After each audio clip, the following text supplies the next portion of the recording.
Welcome to Present Scholars Perspectives, where we spotlight voices from CSULB's most prestigious merit-based scholarship. The scholarship is awarded to individuals that demonstrate exceptional leadership potential, commitment to community service, and innovative thinking. In this show, we'll get to know some of these present scholars and dive into their unique insights and perspectives on a variety of topics. I'm your host, Vince Norga, Associate Director for the University Honors Program and Administrator for these talented scholars. Join us as we celebrate their journeys and explore their impacts that they're prepared to make in our communities and beyond. Joining me today to talk about the aspects of mental health in relation to today's college student is Child Development and Family Studies major, Sophia Moore, and Liberal Studies major, Kristen Beblawi. Hello, scholars. How are you doing today? Very good. Yeah, we're doing great. Awesome. Well, let's get started by talking first about how do you feel the current state of our campus's mental health services are? We'll start here, Sophia. Yeah, I think that the services there are great. I personally am part of BMAC, so Bob Murphy Access Center, where they help all kinds of disabilities. Personally, for me, it's for mental health, and I've found that to be just so helpful. Already the professors here are really understanding, but just sort of having that extra person sort of backing me up and being like, hey, these are the things that I need some extra assistance on, just makes me feel empowered, and also it's like one less thing for me to have to worry about. And yeah, I just feel like the school does a good job just making those resources very available for everybody, and we all know that they're there and can use them if we need them. Yeah, no, I completely agree with that. I've never struggled with mental health here in terms of BMAC. However, I've been exposed to so many different opportunities to the point where I know that if I am struggling with something in the future, I would know exactly where to go, which I think is really a privilege that we get to have here at Long Beach. I have a lot of friends that are involved in BMAC, and so they're like, if you're ever struggling with a depressive episode, please go. They have those resources available for you. Yeah. And then I think even from the moment that we applied here and I was accepted, mental health was something that was really afforded to us, like an opportunity that was given to us that I didn't get to experience in high school. 100%. So I think it's really stressed here, which I really appreciate. Totally. I even remember at orientation, they immediately were like, here's CAPS, here's Ocean, here's all of these things that you can go to get extra help. And even on the school's website, when I've had to help out some of my friends, everything's right there.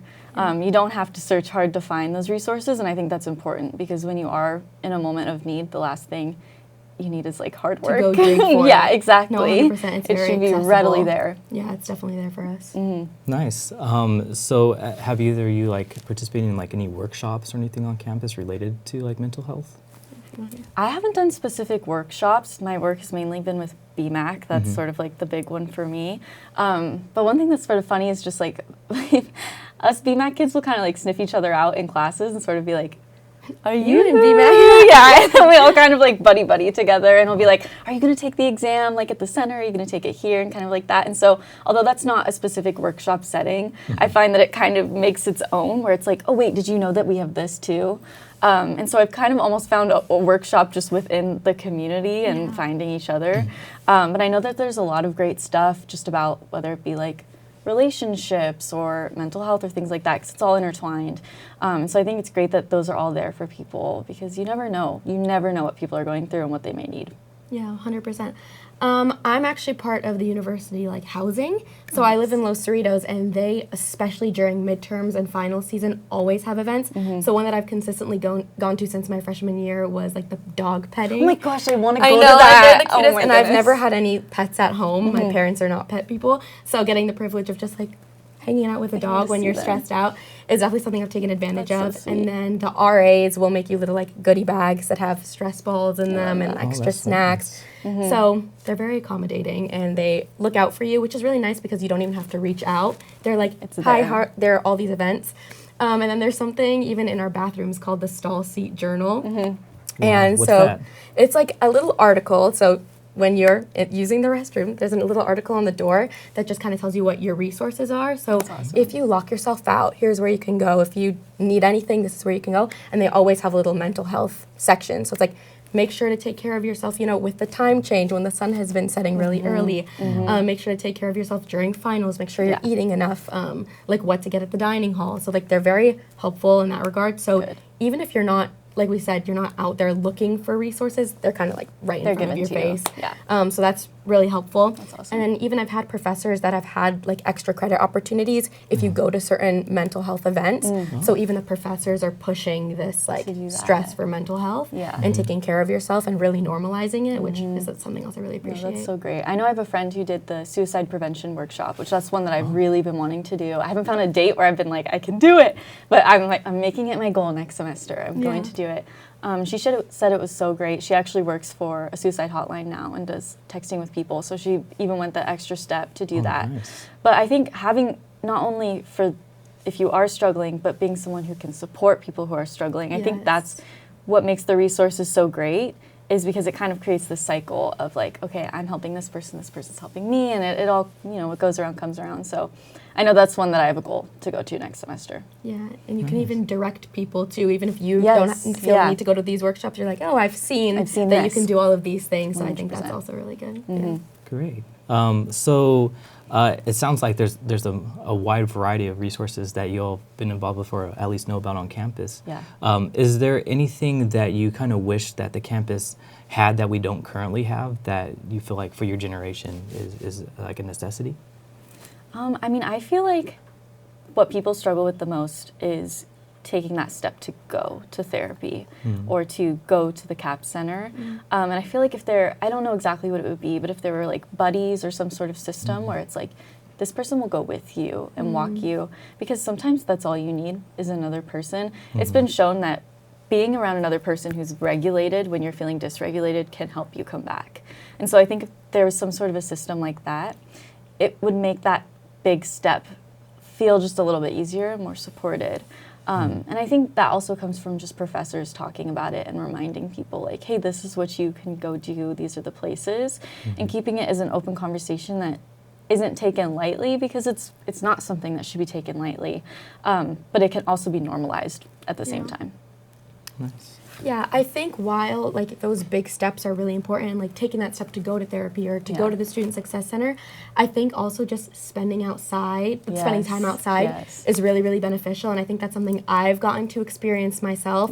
And I know a lot of friends, and there are a lot of studies that show like not only time spent outside, but time spent specifically in sunlight is really good for your physical health and your mental health especially.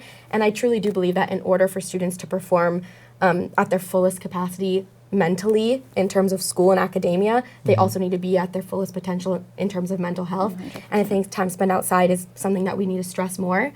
And so we're really lucky and really blessed to live in an area where we get a lot of sunlight year round and where we're surrounded by grass and trees and nature. But I think that we could have improvements in the amount of study spaces that we have outside. Yeah, I think that's a good idea. We definitely have a lot. We have a lot of benches and we have a lot of tables, but not necessarily like comfy chairs or couches or something with a cushion and a backrest where you can also write.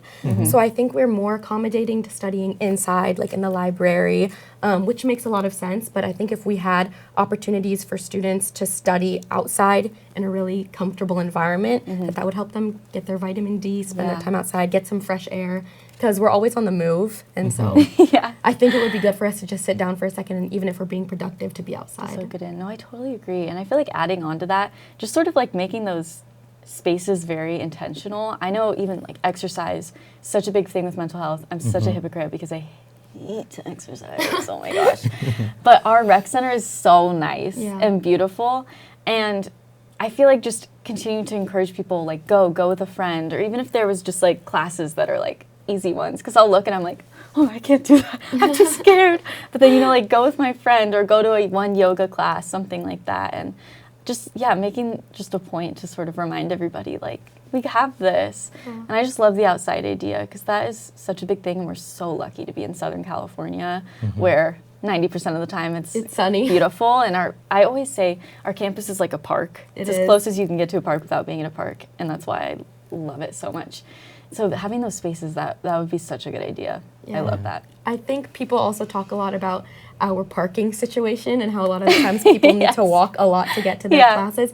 But I think we can also view that as an opportunity to literally take a walk in the park. Yes, it's so good. I think just the idea of like, take your headphones off, like take your earbuds out, don't look at your phone, like take a walk through this park. It's good for your mental health. Yeah. So you'll even be refreshed when you're in class and you're Yes. sitting there. You'll feel like I Yes. was just in nature. I got Exactly. my sunlight, and that's good for your mental health, I think. Yeah, no, definitely the Interesting. walks are good. Like I find, because I live really close to campus, so I actually walk to school from my house. Yes, that works out. But there's days where I'm like, I do not want to do this walk. I'm so annoyed right now. I have an exam. But then I like do my little jaunt and I do my exam and I'm like, wow, I was so much more awake and ready for this. And I had time to decompress and listen to my music, take out my earbuds and exist in the world. And so I feel like that is like a funny benefit that it's like, yeah, we have to walk, but Like you have to kinda walk, great. but you get to walk. Exactly. You know? So, pros. Yeah. So do you think if there was like walkways that were like intentionally designed for your like viewing pleasure as Yeah. you walk, would that be something that'd that be you'd be? so cool. Yeah. That would Because be awesome. we have amazing artists on this campus. I mean, I took a ceramics class last semester, and I didn't realize just the vast amount of ceramic pieces that are just sitting where all the kilns are. Yeah. And I think if we just like brought some of that art out, asked artists to make things just to put more on campus because it's beautiful, and I feel like it would help encourage people to just look around and enjoy. Nice. I think something we can even do, I've seen them a lot throughout like coffee shops in Long Beach. There will be little like signs throughout the coffee shop that are like, take a second and breathe and pause. And I think we get those emails a lot where it's Yes. like, you know, school is stressful, midterms are stressful, take a second to breathe and take care of yourself. If those were like literally physically on our campus, Yeah. so people are walking in there and they're rushed, they're like, okay, it's okay, I can take a second and enjoy this sunlight. Totally. I think that could be beneficial as well. Yeah, it could even be honestly a fun kind of presidential scholarship, like community builder, because we like to do if we did like a chalk day and just went and like Yeah. chalked Chalk up the all walk? the sidewalks. Yeah, Yeah, that's a and good like idea. made a thing and had like positive affirmations and stuff. I feel like that would be fun because people could add to them too. Yeah, That'd be I cool. agree with that. Yeah. And you also had mentioned a kind of thought about doing the rec center, right, for stress relieving Yeah. and exercise and how important that is. Do you think if there was like an added GE or something of doing a rec class, would that be Yes. something that you think your generation would like or dislike or? I feel like it could be really beneficial because I know I've looked into taking, because they have just like random classes that you can Yeah. take, and I've like heavily considered doing that because I'm the kind of person, I was a gymnast for a long time, so I'm the kind of person where it's like I have to have a class, this happens at this time, you have to be here. I'm not good at doing it on my own, and so I feel like kind of not forcing, but forcing people sort of into that is honestly really good and really important. And then you feel comfortable. Because I know my biggest thing is like, I get a lot of anxiety about going to the rec center because it's a lot of people. It can be very overstimulating. But I feel like when you're like, okay, I'm in my spot, this is my thing, you get comfortable with it, it makes you want to go more. And so I feel like it could really kind of open it up that like, no, this is a really safe, cool space for people to go to and exercise. So I feel like that could really be beneficial for people. Yeah. Nice. No, I fully agree with that. I'm actually, because I live on campus, I'm lucky enough to go to Zumba twice a week, Oh, which Zumba's is like so the fun little fun. class that we have on campus at our rec. And I think one thing that's also really intimidating about going to the gym is like you're like, oh, I need to go to the gym to like look a certain way, and that's Yes. worse for mental health. I think. Yes. So the idea of like, no, go to the gym to have fun, Have go fun. dance, Yeah, go listen to dance fun it music, out. go dance. I think is a really good idea because the gym is not just for like looking a certain way, but it's No. for feeling a certain way, and that's so Exactly. much more important, 100%. especially in relation to mental health. So the idea that like physical movement and mental health are related, I think is something we could communicate through a GE, where it's not even like, oh, come learn about the benefits of physical movement in terms No. of mental health, like, just but just move. come Feel good. experience it. Yeah, like, you'll experience it exactly. yourself. So then hopefully even when the semester is over, they're like, oh, I feel inclined Want to do to this. I keep want to do going. this. 100%. Nice. And I know both of you are in kind of different major fields right now for your studies. Do you see mental health being something in your like future careers that you'll be kind of intertwining or using? Definitely. I mean, I'm child development, and I plan to get my Long Beach State's actually getting a new teaching credential for early childhood. So that's sort of my plan of action right now. And mental health is everything. I mean, after COVID and just sort of where the world's at, things are really hard, and we see it in kids. I've been working at a preschool for the last like 3 years, and it's hard, and they struggle a lot too, even the little ones. And so I definitely want to incorporate having those spaces. You know, it sounds like kind of ridiculous, but like making a cozy corner, teaching them how to breathe, because you don't know those things inherently, how to help yourself regulate. And so I definitely want to make it really important, and also bring music. I was telling you guys how I'm a singer-songwriter, and I love to bring music in with the kids because it's so good for them. It's so good for your mental health, and so it's something that I really put as a top priority when I'm working with kids. Nice. How about you, quickly, if you can? Yeah, as a liberal studies major, I think we really emphasize the importance of mental health for kids, and a lot of the times we overlook mental health for ourselves. Yeah. And in order to be a healthy educator that has healthy students, we need to start with ourselves because that's where it 100%. flows out from. So I think, yeah, taking care of ourselves is definitely something that's emphasized in order to take care of the students. 100%. Nice. Well, I appreciate both of your insights on this topic today. It was great and wonderful, and we'll hope to have you back again sometime. Thank you. Thank you. And so we'll be taking a short break, and when we return, we'll be discussing aspects of community service with on Present Scholars Perspectives.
We're back.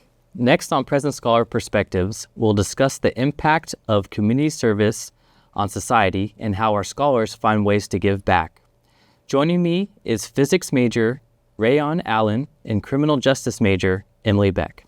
How are you both doing today? Good.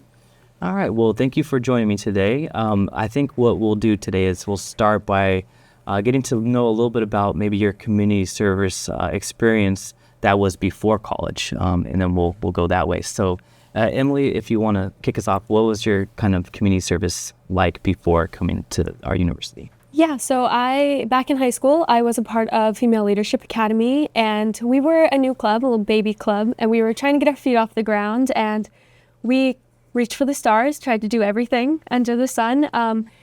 I was particularly in charge of outreach, so I was calling different organizations, reaching out to different community service organizations and saying how can we help them. So we collabed with the Women's Shelter, we've collabed with Toys for Tots. We were continuously doing fundraisers on campus and helping out with our fellow clubs, such as the One World Club, helping them execute their fundraisers and reaching out. We were doing beach cleanups, we were doing campus cleanups. We really tried to make ourselves present on campus to take care of our campus and to keep ourselves in the community of our campus.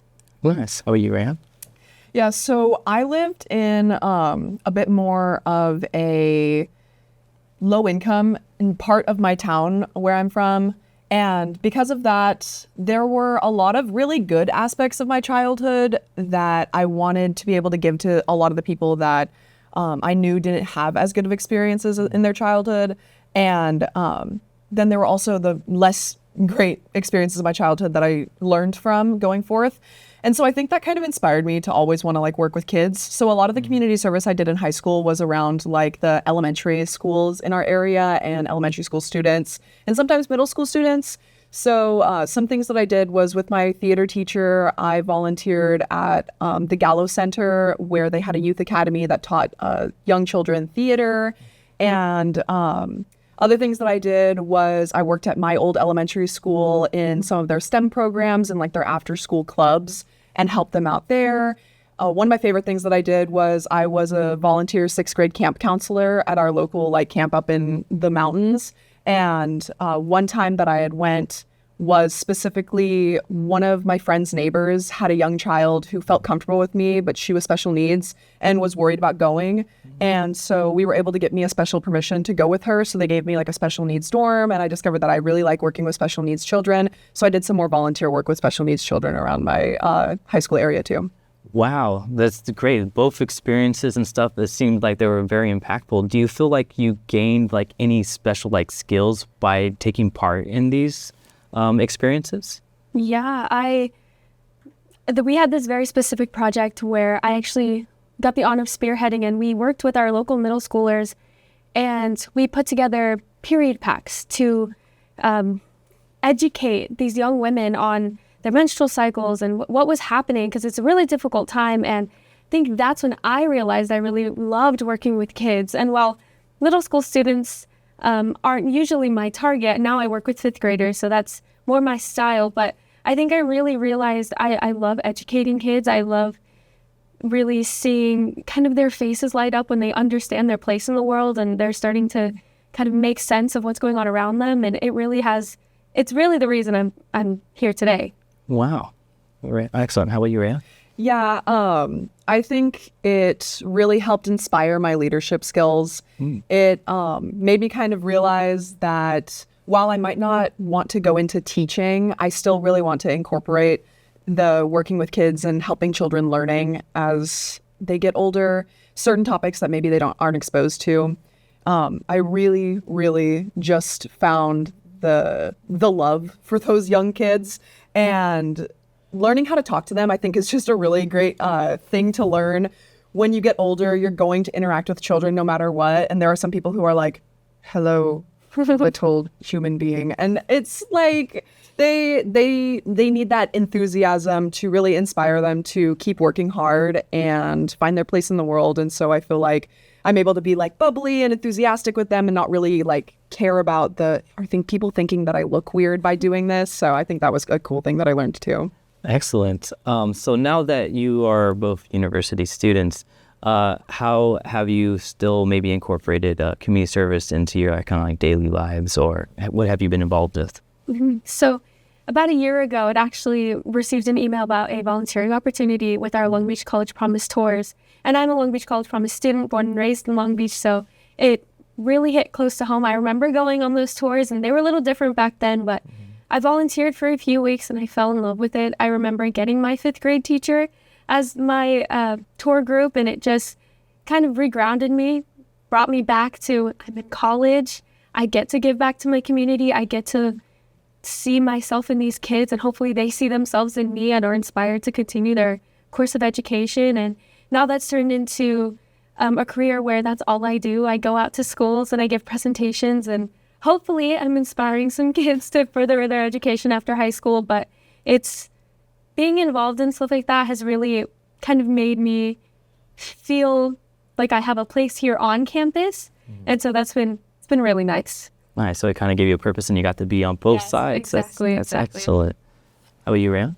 Yeah, I've done a lot of sporadic things throughout being here. I mean, as a President's Scholar, we're really encouraged to do community service and give back. I'm one of the class reps for the current senior class. So something that we've made sure to do every year, because every semester and every year we're supposed to be doing at least one sort of main community service act. So I've helped plan those a lot. We've done a lot of beach cleanups. It's a wonderful thing about living in Long Beach is that beach cleanups are always necessary and always easy to get to, easy to carpool to and everything. So beach cleanups have been a thing that I've been involved in. I really do enjoy it. Other things that I've done is I've worked like at local elementary schools in many different ways. I've done certain programs. In my department, we recently got a mobile planetarium. So we're actually able to take our mobile planetarium out to high schools, which is what we mainly do, even though I would prefer to work with elementary school students. It's great to get the high schools involved. So we usually go out to high schools. We've gone out to a few elementary schools to show them like the planets and the stars and different orbits, and teach them about constellations and stellar everything. Like it's really a fantastic experience. And so I've done that. with the astronomy club, I'm the president here on campus. I think part of the reason why I've even been able to get into so many of the clubs and experiences that I've done on campus is because the honors department and being a president scholar has really encouraged us to be like belong on campus and find your place and everything. So being president of the astronomy club, it's like my baby. We get invited to do our own volunteer work at certain things. So even places just in Long Beach, our newest one, which is last night and tonight, we were invited to go to the Aquarium of the Pacific to help them out with one of their like member palooza nights. And it's been great. I got to like show kids the telescopes that we have on campus, and it's really fun. It's great. They all were so like, they were like, whoa, that's Jupiter. And so I enjoy volunteering my time out with my club as well. And then I work for Long Beach Blast, which is a really great program that pairs one-on-one mentors. So one college student with one struggling student within, I think, like third grade to high school. I mainly work with third and fourth grade students in Blast, and that's been a really, really great opportunity. And from what I know, I think the honors department's partnering with them now. Nice. I think did you mention earlier to me that you were also part of Blast? Yeah, so I'm currently working with our early academic preparation department here with University Outreach and School Relations, and we have a partnership with Long Beach Blast. We go to their middle schools and we give them presentations about college readiness, well-being, financial literacy, things that these students need to know, not just for college, but for life in general. And it's a wonderful organization, and it really has, again, helped encourage me knowing that that's what I love to do. I love inspiring these kids, and it's so great to have something like that in our community. Yeah, I know one of the things is that Blast oftentimes partners with professors to get people to go and do it for extra credit. And so my first time working with Blast was because I was getting extra credit for one of my political science classes. But it is just like a program that you fall in love with so easily. And I fell in love with specifically the one school that I was working at, because I was working at Lincoln Elementary. And I've worked at one other school, and that school was fantastic too. All the schools in the Long Beach area, I'm glad that they get support through Blast. But I really loved working at Lincoln. So I try to go back every semester. I know this semester I've been busy, but the previous 4, I was working with it. Nice.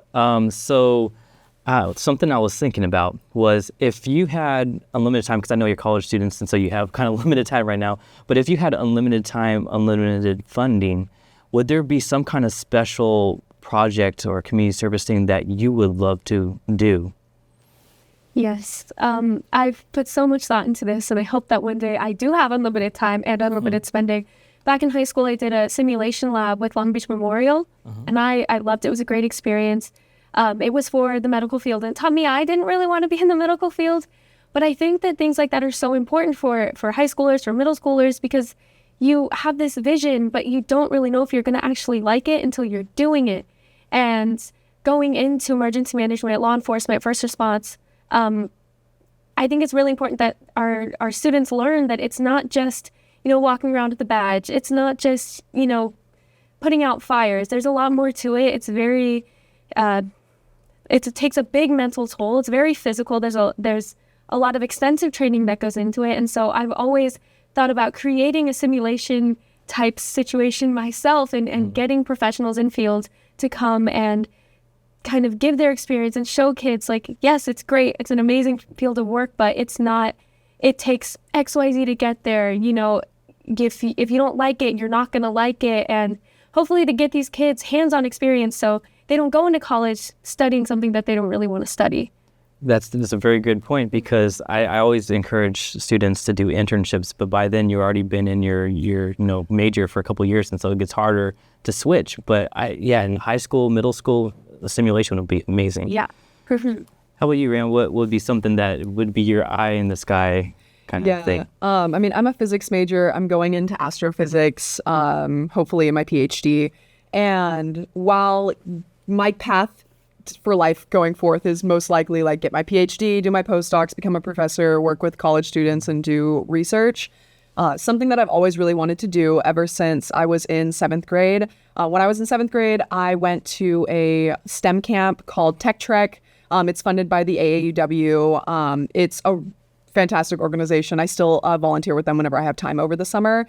And at that, we were on Fresno State's campus, and I met a professor in physics who did these like super funky experiments, and he showed us like if you put a feather and a penny in a vacuum tube and you take all the air out of it, they fall at the same rate. And it's just those funky little physics experiments are something that really get children who are like, well, physics is hard, or someone's just never even spoken to them about it because you assume that children don't have like the mental capacity to understand high level STEM, which from working with kids, I've understood that they pick up on things. So like they literally are glue. You should be teaching them young these like fantastic experiences. And so he did all that, and he told me that he tours like local high schools and local middle schools. And so something that I've wanted to do is with specifically elementary schoolers, but also middle schoolers. I think they're at this prime time in their life where people aren't teaching them things like high level physics and astronomy and chemistry and bio. And those are all topics that they can understand, obviously not to the extent of a college student, but if you take that college level information and you break it down to the point that a child can understand it, and you use those fun experiments and you really show them and you let them get hands-on with it. I was in 5th grade whenever I decided I was going to be an astrophysicist. I met a professor at Berkeley and I was like, well, that's what I'm going to do. And like, I'm here. It happens. It's not going to happen all the time. Some people are like, I want to be a paleontologist, and now they're going into like criminal justice or something. It can change, but it can also not change. And I want to be that person who's able to bring specifically like low income elementary schools, like my school and the schools that I work with here in Long Beach, those experiences that sometimes they don't get the funding to have these super cool STEM programs at their schools. So I definitely want to do that. If I had unlimited funding and time right now, I would do it right now. But it's definitely something I want to do in the future as like a professional, like professor in physics. Amazing. Well, I appreciate both your insights, Emily and Rayon, for that you shared with us today. So I think we are out of time, but I appreciate everyone spending their time with us, and we'll see you next time on Present Scholar Perspectives.